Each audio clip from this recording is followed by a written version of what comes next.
Copa আমেরিকার আগে আন্তর্জাতিক প্রীতি ম্যাচে হোঁচট খেল ব্রাজিল। ইউএস এর বিপক্ষের প্রীতি ম্যাচে জয় বঞ্চিত সেলেসাওরা 5বারের বিশ্ব চ্যাম্পিয়নদের এদিন রুখে দিয়েছে এবারের কোপা আমেরিকার আয়োজক যুক্তরাষ্ট্র। ফ্লোরিডার ক্যাম্পিং ওয়ার্ল্ড স্টেডিয়ামে এদিন ব্রাজিল বনাম যুক্তরাষ্ট্রের মধ্যকার ম্যাচটি শেষ হয়েছে 1-1 গোলের ড্র দিয়ে। প্রতিপক্ষের মাঠে এদিন আক্রমণাত্মক ফুটবল খেলে রদ্রিগো গয়েজরা, তবে একের পর এক আক্রমণ চালালেও যুক্তরাষ্ট্রের গোলমুখে বারবার ব্যর্থ হয়েছে ব্রাজিল। এদিন বল দখলেও আধিপত্য দেখিয়েছে সেলেসাওরা। ম্যাচের 61% বল দখলে রেখে ইউএস এর জালে 25টি শট নিয়েছে ব্রাজিল, যার 12টিই ছিল লক্ষ্য বরাবর। ম্যাচের শুরুতেই এগিয়ে যায় ব্রাজিল। প্রথমার্ধের 17তম মিনিটে ডান দিক থেকে রাফিনহার দারুণ পাসে যুক্তরাষ্ট্রের ডি বক্সে ঢুকে পড়েন রদ্রিগো গয়েজ। এখান থেকে আর গোল করতে ভুল করেননি ব্রাজিলিয়ান এই তারকা।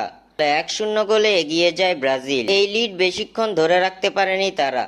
26তম মিনিটে নিজেদের ভুলে গোল হজম করে 5বারের বিশ্ব চ্যাম্পিয়নরা। বক্সের সামান্য বাইরে যুক্তরাষ্ট্রের খেলোয়াড়কে ফাউল করে বসেন ব্রাজিলিয়ান মিডফিল্ডার জোয়াও গোমেজ। সঙ্গে সঙ্গে রেফারির ইঙ্গিত ফ্রি কিক থেকে দারুণ এক গোল করে দলকে সমতায় ফেরান ক্রিশ্চিয়ান পুলিসিচ। তৃতীয়ার্ধে একের পর এক আক্রমণ চালালেও সফলতার মুখ দেখেনি ব্রাজিল, যার ফলে 1-1 গোলের ড্র দিয়ে শেষ হয় ম্যাচটি। কোপা আমেরিকার আগে যুক্তরাষ্ট্রের মতো দলের বিপক্ষে জয় বঞ্চিত থাকা ব্রাজিলের চিন্তা বাড়িয়ে দিয়েছে, যা সেলেসাওদের জন্য মোটেও স্বস্তির খবর নয়।